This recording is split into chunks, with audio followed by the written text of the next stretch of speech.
Isang mapagpalang umaga po sa bawat isa. Kayo po ba ay masaya? Masaya, dapat masaya. So, sumahan niyo po ako sa panalangin. Dakilang Diyos na makapangyarihan sa lahat, nagpapasalamat po ako at nagpupuri sa pagkakataon na pinagkatiwala mo sa akin upang mayayag ang iyong mensahe sa umagang ito. Niling ko po, O Diyos, na ang iyong banal na Espiritu ang siyang mamuna sa ang kalagnan. Tulungan mo po ako na mayayag ang iyong mensahe ayon po sa iyong kalooban. Ang aking din pong hiling, Panginoon, ay tulungan mo po ang aking pong mga kapatid na makakawaan ang mensahe mo sa umagang ito. At nawa, Panginoon, ikaw po ang siyang maitaas at maluwalhati sa umagang ito. Ito po ang aming dalangin sa pangalan ng iyong manananak na si Jesus. Amen. So, purihin ng Diyos at Sister Edna ay malakas na. So, dahil sa technology. Kasi kung siya po ay inopera, nabiyak, ay matagal. Ito ba? So, dahil high-tech na ngayon, ay isang araw malakas na. So, din po si Pastor, kanina katsat ko si Sister Gemma at okay na. Alam niyo po, nung dumalaw po kami sa kanya bago siya operahan. At pag-akit po namin sa Heart Center, ay hindi pwedeng sabay-sabay ang dalaw. So kami muna ni Brother Joel ang nauna.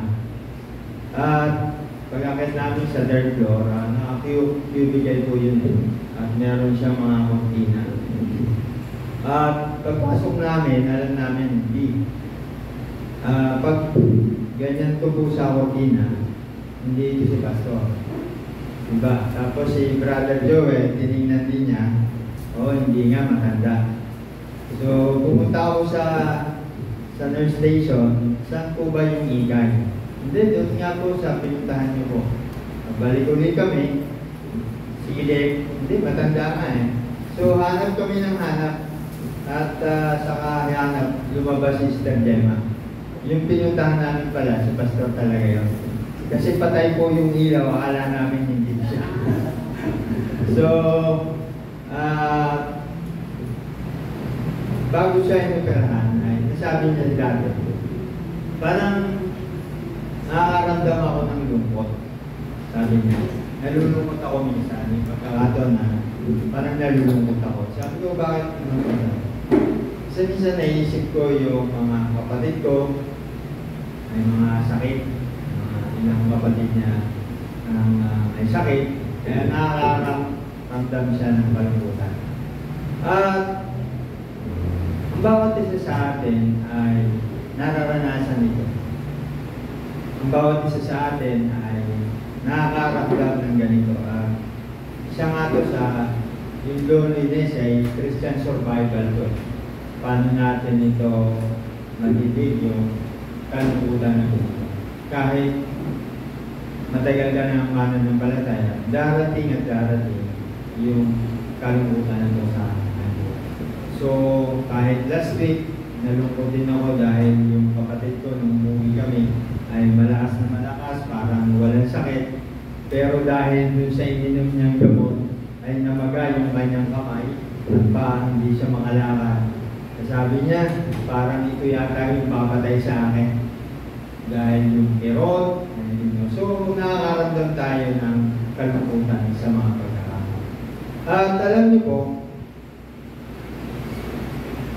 sabi po sa survey, according to the Global State of Social Connection Report, 57% of Filipinos reported feeling lonely, significantly higher than the global average of 24%.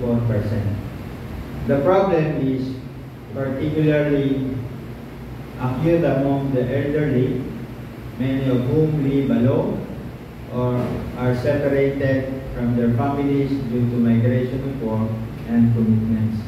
So, ito yung ginawa nila noong August 2, 2024. So makikita po natin na kung titingnan natin itong pag-aaral na ito ay halos 6 sa 10 Pilipino ay nakaranas ng kalungkutan. Madami po ito. So 6 halos na Pilipino ay nakaranas ng kalungkutan sa iba-ibang kadahilan na kailangan nating matutunan kung paano natin ito malalampasan. Paano natin ito mapapagpapasan. Dahil darating at darating ang punto sa buhay natin na darating yung kalungkutan. So sa umaga po ito ay pag-usapan natin paano natin malalampasan yung kalungkutan sa buhay natin. Ano yung mga dapat natin gawin bilang mga mananampalataya na kailangan makasurvive tayo dito sa pinag-aaral. Sabi ko, yung kalungkutan ay isa sa pinaka-miserableng nararamdaman ng isang tao. Kapag nag-iisa ka, maaaring maramdaman mong walang nagmamahal sa iyo. Maaaring mong maramdaman na walang nagmamalasakit. Ito yung mga pagkakataon na pakiramdam mo, walang kasama, nag-iisa, walang umaalala sa iyo. At ito yung bagay na kalimitan natin mararanasan kapag dumating tayo sa punto ng ating buhay. Kapag tayo ay tumatanda na, marami tayong iniisip, marami tayong naalala kung ano yung mangyayari sa ating buhay. Pero ang katotohanan ay hindi mo kailangan na tayo ay makaranas ng lungkot dahil tayo ay nag-iisa, kundi kahit doon sa maraming tao o marami tayo kasama ay anuman yung nakapaligid sa ating tao, anumang kadami, regardless of numbers, ay makakaranas din tayo ng kalungkutan. So ito ay kung ano yung relationship natin doon sa mga kasama natin. Sabi nga dati ni Pastor, kapag siya ay nasa labas at may kausap, hindi niya ito nararamdaman. So kapag siya ay nag-iisa, parang nararamdaman.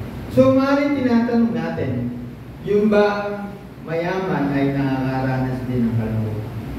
O yung ba mga sikat na tao ay nalulungkot din? O nalulungkot din po yan. Yung bang ikaw ay gwapo o maganda, nalulungkot din yan, nakakaranas din po yan. Yung bang kailangan mong mag-asawa dahil para hindi ka malungkot, dumarating yung punto na nandun yung kalungkutan and then later on, magkakaliwalay din. So ito ay dumadaan at ang katotohanan ng bawat isa ay nakakaranas ng kalungkutan. Ito yung dapat nating mapagtagumpay. So, everybody experiences loneliness at one time or another. Ito yung katotohanan. Iba-ibang sitwasyon, mga sitwasyon na hindi natin inaasahan, kumbaga unavoidable, uncontrollable, ito yung pinagdaanan. Yun yung kondisyon. At sa pag-aaralan po natin, ito yung kondisyon na naranasan ni Pablo. Ito ay kanyang naranasan nung siya ay nasa kulungan. Kaya sinasabi niya sa kanyang kaibigan na puntahan mo ko dahil ako ay nalulungkot. So ang ating pong teksto ay magmumula, medyo napalit pala kasi medyo madami. Dito ko ba sa 2 Timothy chapter 4 verses 5 to 9. Sabi po dito, ngunit ikaw maging mahinahon ka sa lahat ng oras. Magtiis ka sa panahon ng kahirapan. Gampanan mo ang tungkulin ng isang mangangaral na magandang balita at tuparin mo ng lubos ang iyong paglilingkod. Sapagkat dumating na ang panahon, ng pagpanaw ko sa buhay na ito. Ako'y mistulang isang handog na binubuhos sa dambana. Pinagbuti ko ang aking pakikipaglaban, natapos ko na ang dapat kong takbuhin, at nanatili ako tapat sa pananampalataya. Kaya naghihintay sa akin ang koronang gantimpala para sa mga namuhay ayon sa kalooban ng Diyos. Sa araw na yon, ang Panginoon na siyang makatarong manghukom ang siyang magpuputong sa akin ng korona. Hindi lamang sa akin, kundi sa lahat ng nananabi sa kanyang pagbabalik. Sabi niya, sikapin mo makapunta dito sa lalong madaling panahon. Parang asa, pumunta ka dito. So ito yung kanyang nararamdaman. Ito yung na-experience ni Pablo. At meron tayong 4 na matutunan na dahilan. Ano ba yung dahilan ng kalungkutan? At ito ay naranasan ni Pablo. So, paano na yung dahilan ng kalungkutan? So, una, yung pagbabago. Yung transition. Yung pagbabago ng kalagayan natin. So, life is full of transition or changes. Series ito. Sinagsimula nung tayo ay bata hanggang sa tayo ay nag-aaral, elementary, high school, college, gagraduate. So yung environment ay pababago-bago, nagbabago. At ito yung mga dahilan ng isang bagay kung bakit tayo ay nalulungkot. Kapag tayo habang lumalaki, so isipin natin pagkatapos natin graduate, ano ba yung patutunguhan ko, ano yung susunod, pag ako ay nagkatrabaho, ano yung pwedeng mangyari sa akin. So marami siya series. Tayo ay magkakaroon ng pamilya, bubuo ng pamilya. So changes, changes, changes. Ito yung series ng buhay na naranasan. Tayo ay magre-retire. So, ano yung gagawin? Kapag tayo ay nag-retire na, so darating sa punto na tayo ay magkakaroon ng karamdaman. Kasi habang tayo ay tumatanda, expected yan, kahit nga yung bata nagkakasakit. So, maraming pagbabago. Namamatayan tayo ng mga mahal sa buhay. So, ganun, changes, changes, changes. So, life is one transition after another. And many of those transitions can be lonely.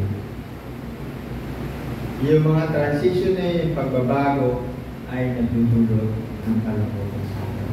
So, alam ni Pablo yung pagbabago sa kanyang buhay. Alam niya yung transition. At doon nga na parang nandun na siya sa pinaka-finale ng buhay niya. Alam niya na ang buhay ay maiksi. Lamang. So maiksi lang. Kung kayo nanonood ng balita, nagulat din ako, namatay din si Ricky Dabao. Di ba parang pag tinignan mo siya, malakas, matipuno, 63 years old lang. Di ba? So, maiksi lang ang buhay. Kaya sabi ni Timothy, sabi niya, sa verse 4, 6-8, sapagkat dumating na ang panahon ng pagpanaw ko sa buhay na ito, ako'y mistulang isang handog na binubuo sa dambana, pinagbuti ko ang aking pakikipaglaban, natapos ko na ang dapat kong takbuhin, at nanatili akong tapat na mananampalataya. Kaya naghihintay sa akin ang koronang gantimpala sa mga namumuhay ayon sa kalooban ng Diyos. Sa araw na yon, ang Panginoon na siyang makatarong manghukom, ang siyang magpuputong sa akin ng korona. Hindi lamang sa akin, kundi lahat ng nananabi sa kanya pagbabalik. So yung unang dahilan ng kalungkutan natin ay napakasimple, yung transition sa buhay natin. Ano man yung na-experience niya, kailangan ibigay. So tayo, yung transition sa buhay natin, ito yung nagdudulot isa sa dahilan ng ating kalungkutan. Transition sa buhay. Ang ikalawa ay yung paghiwalay, yung separation, pagbukod. Ito yung isang dahilan. Dahilan na parang pakiramdam mo, isolated ka, malayo ka sa iyong kaibigan, malayo ka sa iyong pamilya, malayo ka dun sa mga tao na mahal mo sa buhay, malayo ka dun sa tao na alam mo na siya'y lagi mong kasama. So yung times of separation, maaaring sa ating trabaho, sa school, o anumang bagay na tayo ay nawawalay, ito yung nagiging dahilan. At ito yung dahilan din na naranasan ni Timothy. Kaya sabi niya nga doon, ay sikapin mo makapunta dito sa lalong madaling panahon. Parang asa pumunta ka dito. So kumbaga matindi yung kanyang naranasan ng kalungkutan. Parang sinasabi niya, nami-miss na kita. Pumunta ka dito. Tandaan po natin na si Pablo nung panahon na yun ay nasa ibang lugar. Nasa foreign country siya at siya ay nakakulong. So, tayo kapag tayo ay nakakaranas ng kalungkutan, maaaring isang tawag lang, pwede natin siyang kausapin. O mag-video call tayo, pwede maibsan yung ating kalungkutan. Pero, nung panahon ni Timothy at ni Pablo, wala kang maririnig kasi hindi pa uso yung wala pang mga cellphone na katulad ngayon. Hindi po ba? So, ito po ay yung mga nag-OFW, yung mga panahon ng 70s, 80s, 90s. So, para magkaroon ka ng communication, sulat. Wala pang video call. So, maaaring pagsulat mo, ibinabalita mo ng mga anak na, itong buwang ito bago niya matanggap, nakapanganak na. Di ba? So, ganun yung sitwasyon. Pero si Pablo ay iba, wala siyang ibang paraan. Kaya sabi niya kay Timothy, ay kailangan pumunta ka dito. Kailangan asap para meron akong mausap. So yung pagkakahiwalay niya doon sa kanyang kaibigan at sa mga tao ay isang dahilan ng kalungkutan. So yun din. Ang ikatlo ay yung opposition. Kapag merong laban sa'yo, merong hindi sangayon sa'yo. Kaya sabi po niya dun sa 2 Timothy chapter 4, 14 to 15, napakasama ng ginawa sa akin ng panday na si Alejandro. Pagbabayarin siya ng Panginoon sa kanya mga galiwa. Mag-iingat ka sa kanya sapagkat naintis niyang sinasalunga ipinangangaral natin. Hindi natin eksaktong alam yung ginawa ni Alejandro. Pero ang isang sigurado ay tinututulan niya yung pag-preach ng gospel doon sa lugar niya. Yun kung ayaw niya at tinututulan niya. So nire-reject, merong hindi sangayon sa kanya. Inuupo siya. At maaaring nilalait yung kanyang pagkatao, inaatake yung kanyang reputasyon. Ito yung mga bagay na nararanasan natin kapag sa ating pamilya ay parang tayo ay nag-iisa sa ating pananampalataya, sa ating paniniwala.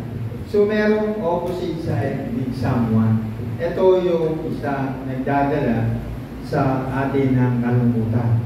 At ito yung bagay na nagbibigay ng tentasyon sa atin para tayo ay makaranas ng kalungkutan. Kapag merong opposition, yung iba parang naglalagay na ng tanggol sa kanyang buhay. Parang ayaw na niya makausap at doon na siya makakaranas ng kalungkutan. Magkakaroon ng depression o kung ano man, anxiety, lahat ng bagay.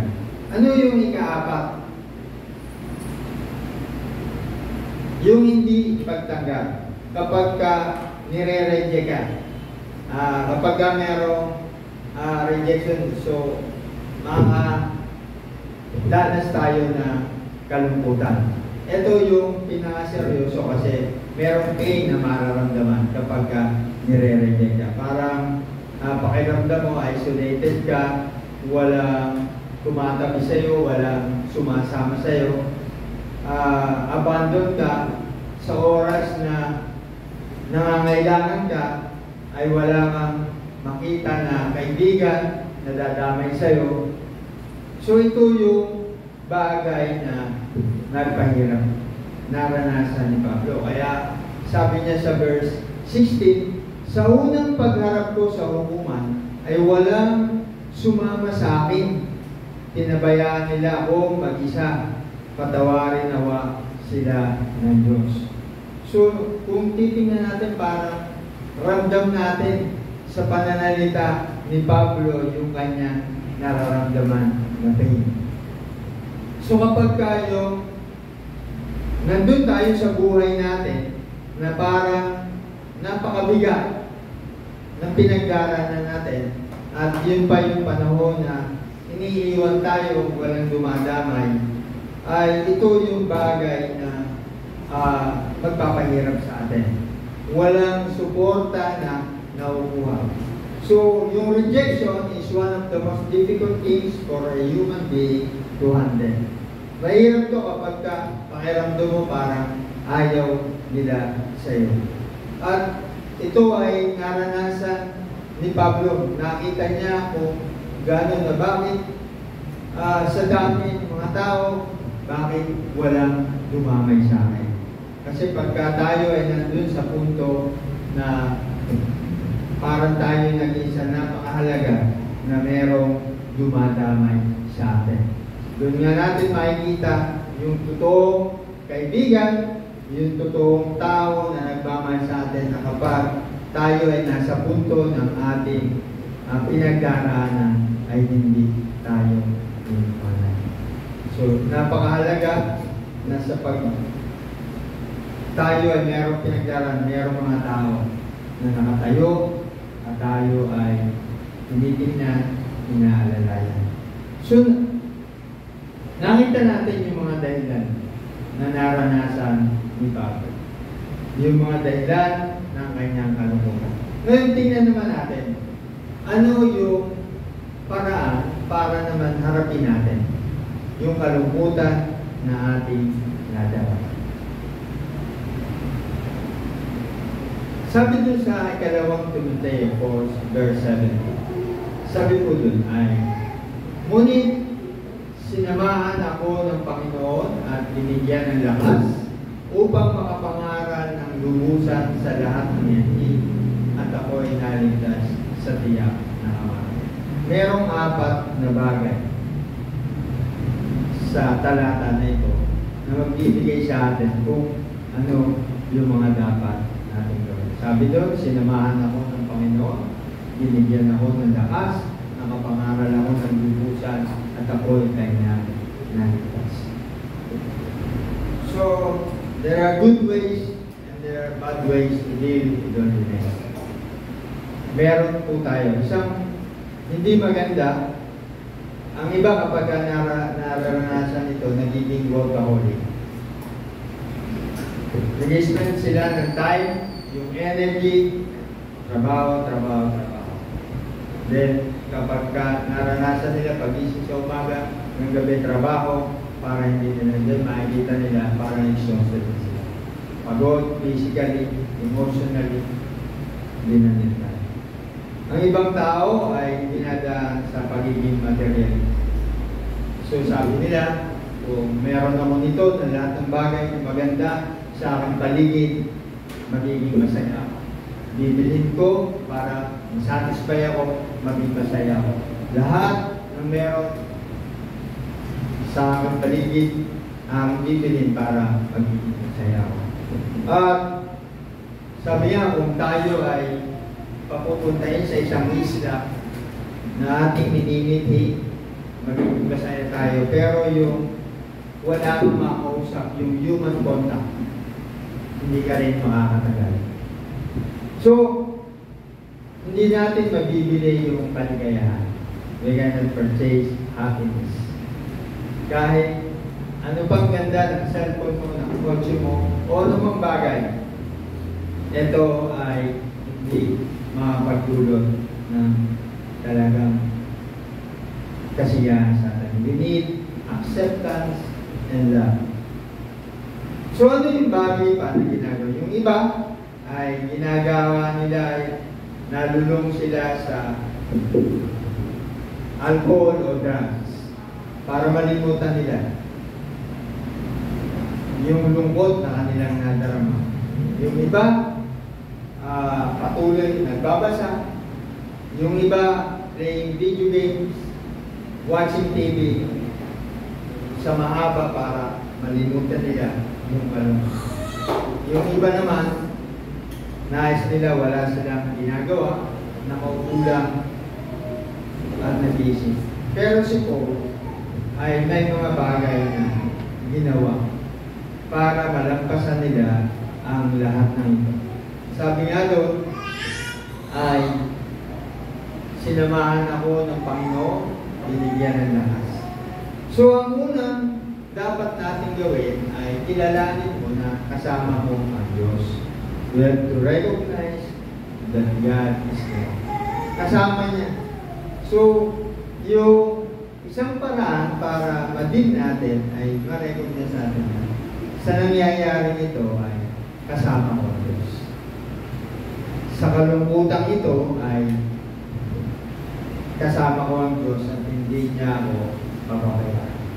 Kailangan yun yung ma-recognize natin. Kapag dumarating tayo sa matinding kalungkutan, siisip natin, kasama natin ang Diyos. Kasi ang pangako niya, sabi niya, hindi ko kayo iiwang mag-isa. Ako'y paririto sa inyo.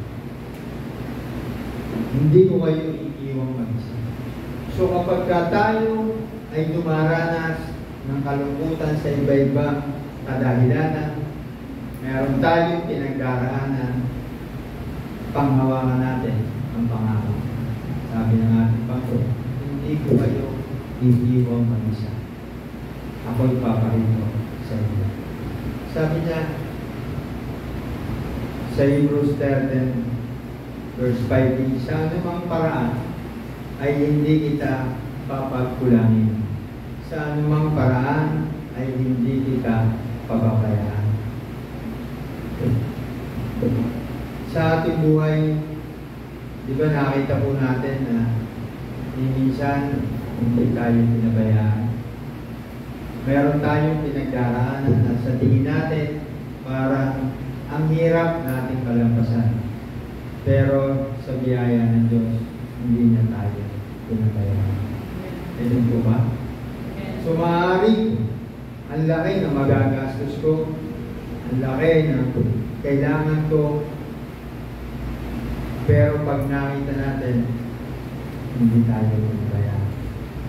There is no place where God is not. He is everywhere, at every time, and you can constantly talk with Him. Napakahalaga na kapag tayo ay nag-iisa, yung prayer, makikipag-usap natin sa Diyos, yung isang susi para mapagtagumpayan natin. Talk to God and let Him speak to you.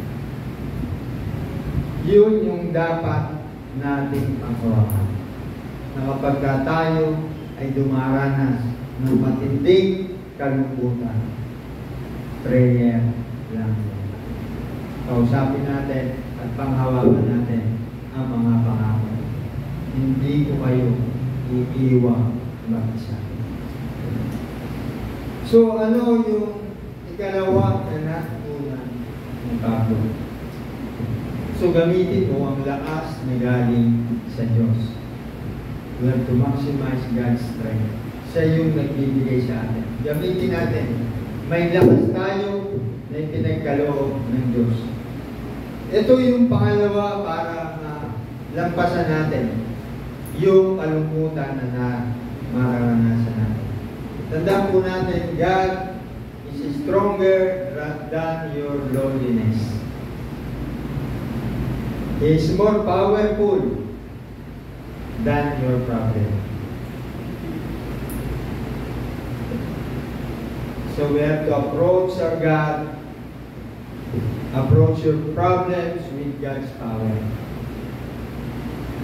Ito yung dapat natin magawa, yung kalakasan. Dahil meron siyang pangako. Ang lahat ng ito'y magagawa ko dahil sa lakas na kaloob ng Kristo. Hindi natin kaya sa sarili natin, pero kaya ng ating Panginoon na siyang nagbibigay ng lakas. Walk in God's strength. Walk in God's power, and you can make it. Kung ating pangahawakan kung kalakasan ng Diyos, malalampasan natin ang lahat ng ito.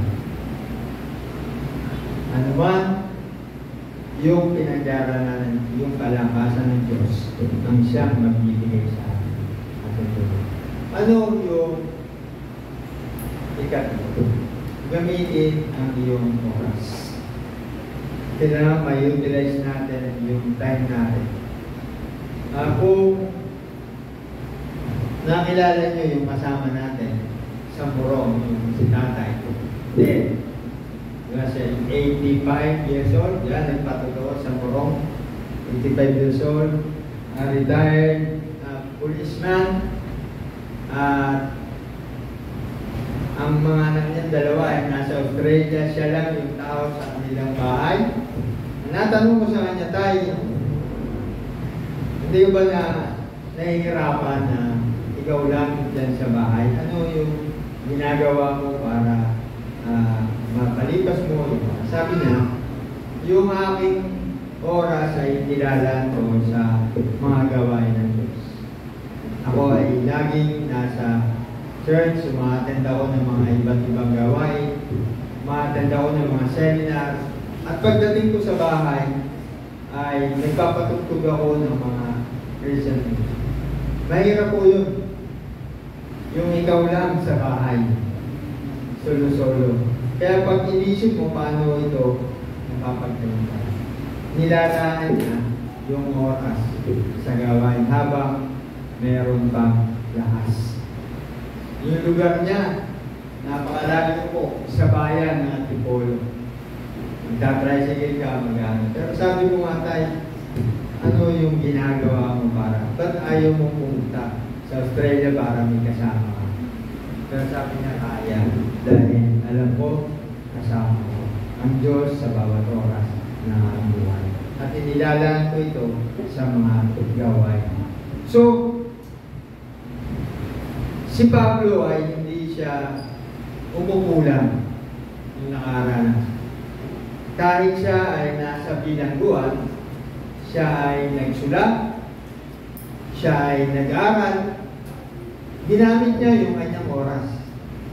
Yung kanyang, alam niya, yung kung loneliness has a tendency to paralyze a person. Pero si Pablo, inano niya yung pagkakataon na yun sa kanyang sitwasyon. At nakasulat siya ng 4 na libro sa Bible, sa New Testament, habang siya ay nasa kulungan. So ginamit niya yung ating mga binabasa doon ay ginawa niya habang siya ay nasa kulungan. Sabi niyo, Ephesians, Philippians, Colossians, at Philemon ay sinulat niya yun habang siya ay nakakulong. So hindi niya hinayaan na masayang yung oras. may kasabihan nga na kapag ikaw ay titigyan daw ng lemon, huwag mo lang titigan, gawin mo siyang lemonade o ano. So mayroong pagkakataon na dapat, ano man yung dapat para tayo ay maging makabuluhan, gamitin natin yung oras. So, si Pablo ay hindi niya hinayaan na siya ay magmukmok, kundi ginawa niya yung oras para meron siya magawa at hindi siya makaranas ng sobrang kalusugan. Marami sa mga tao kapag sumobra na yung kalungkutan, yung iba ay nahihirapan na ayusin yung kanyang sarili, napapabayaan na. Diba, pagka masyadong malungkot, yung iba hindi na makakain, yung iba hindi na, wala nang exercise. So, ini-ignore ka niya yung mga personal needs kapag dumating na dun sa punto na parang hirap na, nakakulong ka na. Pero si Pablo, ginamit niya yung sitwasyon para siya ay maging hindi masaya. So tayo po, kapag tayo ay nakakaranas ng kalungkutan, ay gamitin natin yung oras natin. Sa May 20, sa DDBS, kung kayo ay nalulungkot sa mga araw na yun, sumama po kayo para kayo ay hindi makaranas ng kalungkutan. Meron po tayong mga gagawing DDBS. So kung kayo ay nasa bahay at kayo ay naiinitan at gusto nyo na kayo ay magamit at hindi kayo makaranas dahil wala kayong ginagawa, welcome po kayo. So, si Pablo ay gano'n. Habang siya ay nakulong, nagbasa, sumunod. I-utilize niya yung kanyang oras. Ano yung, ikaw lang, kailangan makisip natin tayo dito sa nangangailangan. Ito yung dapat at ginawa ni Pablo. So nakapokus siya doon sa mga pangangailangan ng mga tao. Nakapokus siya doon sa needs ng ibang tao. Yung desire niya na may hayag, ma-preach yung gospel ay yun yung pinagtuunan niya. Nandoon yung puso niya sa lahat ng tao, not just the Jews, but the Gentiles. Wala siyang pinilit. Nandoon yung kanyang desire na ihayag, i-share yung gospel. So, tayo sa buhay natin, baka yung kaibigan natin, mahal natin sa buhay, kamag-anak, kapitbahay, yung mga immediate family. So, dapat yung concern ba tayo sa spiritual state ng mga mahal natin sa buhay? Si Pablo, gano'n. Naalala niya yung mga tao na nangangailangan ng salita ng Diyos.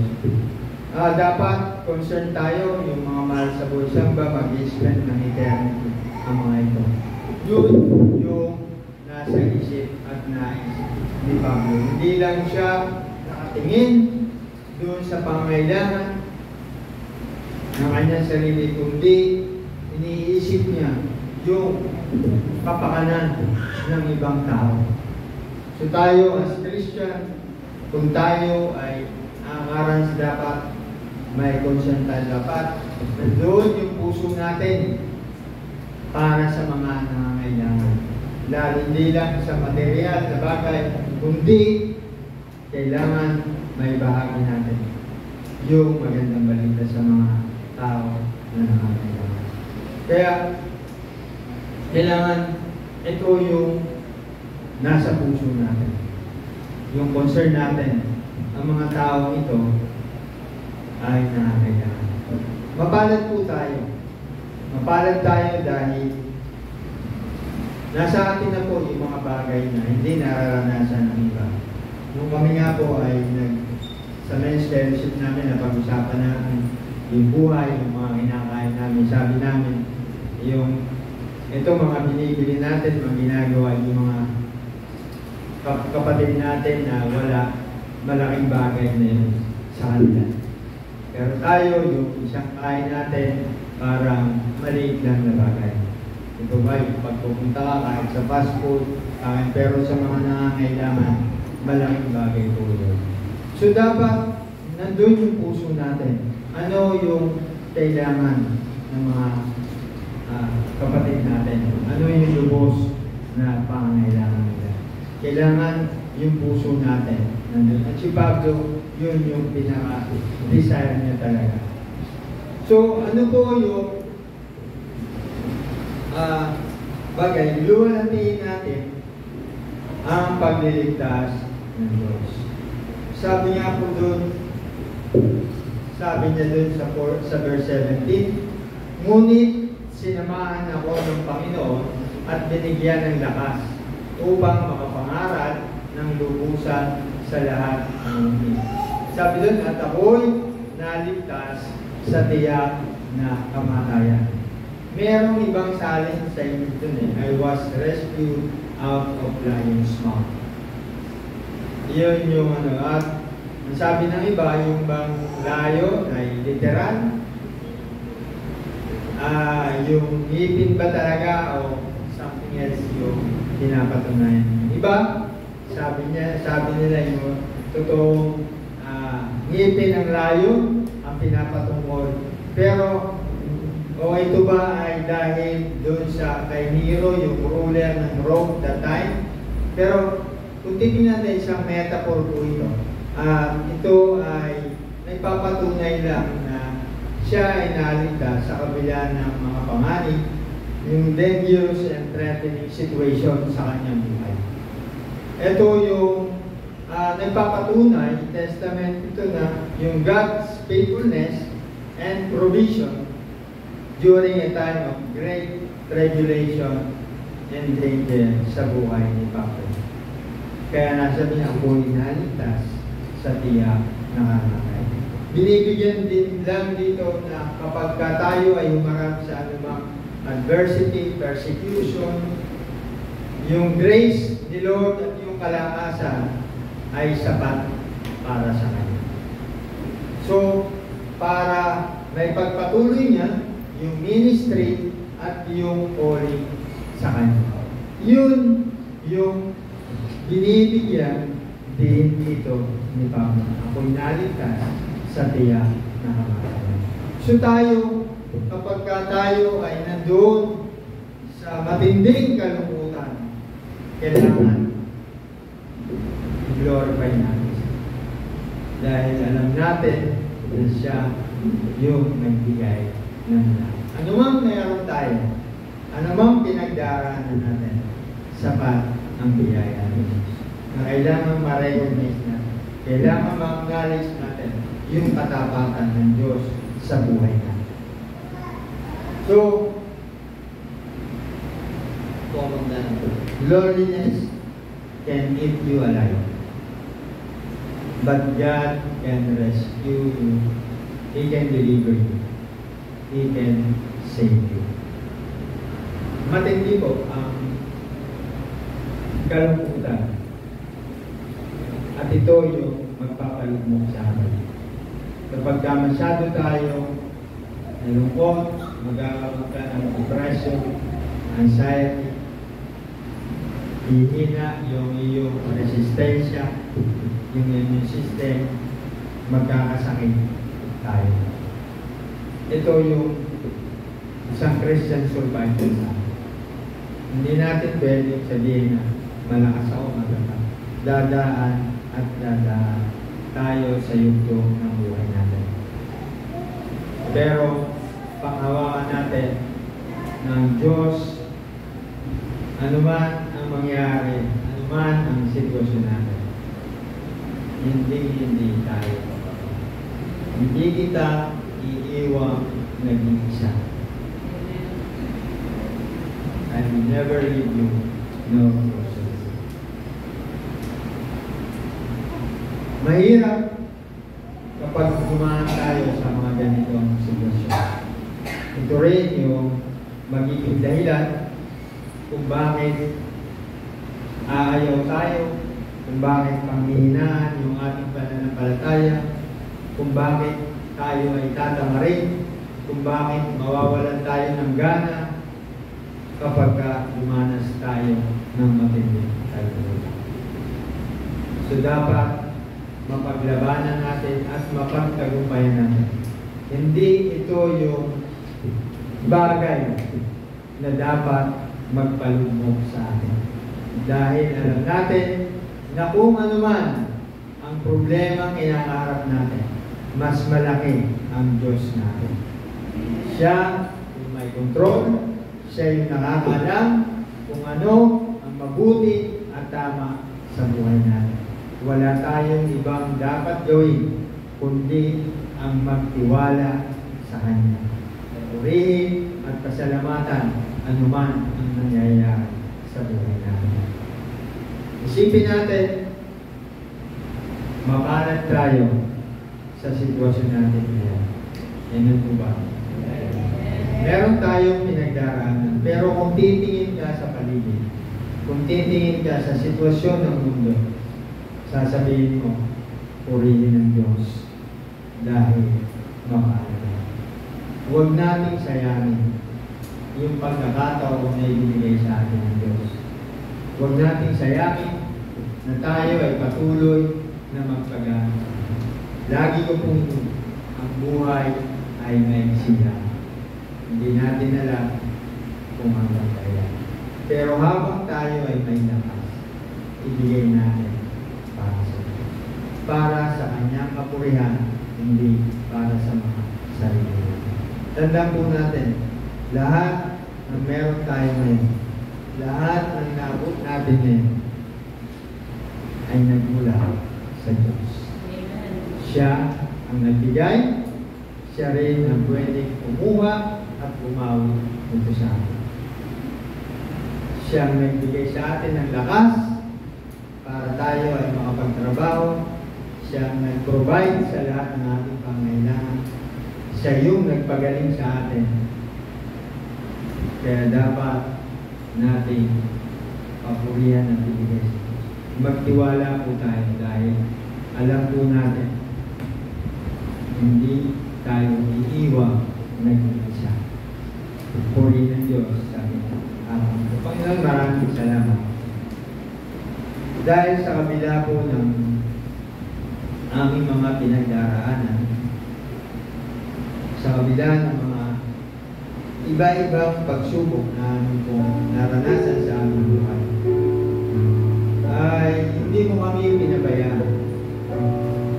Sa kabila na hindi kami karapat dapat mahalin, pero minahal mo kami.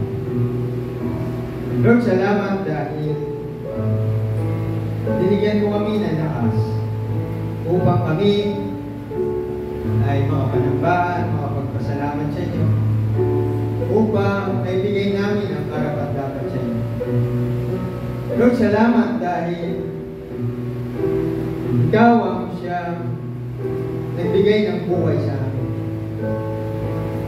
Salamat dahil hindi mo hinahayaan na kami ay mawalay sa iyo. Salamat dahil tinatapik mo kami, pinapalo mo kami kung kami ay naniligaw. Panginoon, ang aming dalangin habang kami ay malakas, habang kaya namin gawin, tulungan mo kami na kami ay makapabuhay ng mayroong katapanan, na kami ay maging ilaw at asin ng sanlibutan ko. At lalong higit, may bahagi namin ng iyong salita. Tulungan mo kami na magkameron kami ng puso na mayroong kahabagan. Puso na nakikita yung tama at mali. Puso na mayroong pagmamalasakit sa aming kapwa.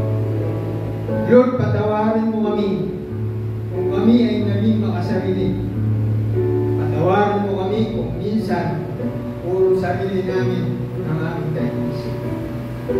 Panginoon, kung daranas kami ng matinding kalungkutan, akapin mo kami, palakasin mo kami, dahil alam namin, hindi namin kakayanin ito kung wala ka sa buhay namin.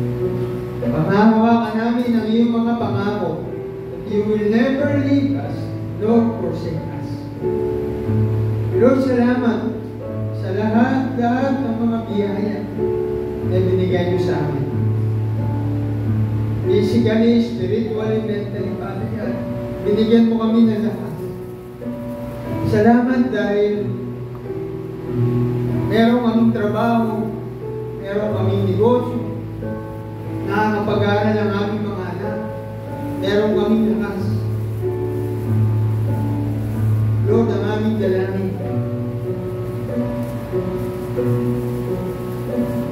tawagan mo lagi kami.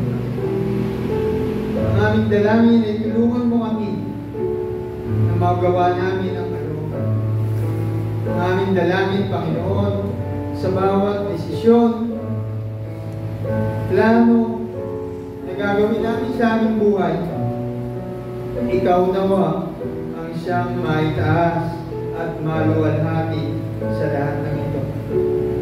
Panginoon, maraming salamat sa lahat ng mga pagsubok na aming pinagdaanan, sa mga pagsubok na aming napagtagumpayan, hindi sa aming sarili, kundi dahil sa iyo. Tunay nga, Lord, apart from you, we are nothing too. Kaya Panginoon, tulungan mo kami. Tulungan mo kami, O Diyos, na makita ka sa buhay namin, na kami ay magliliwanag. Ilayo mo kami sa lumagpukso o pagkakasalan. Ang aming dalangin, O Diyos, ikaw lagi ang siyang maluwalhati at maitaas sa aming mga buhay. Panginoon, marapat na ibalik namin sa inyo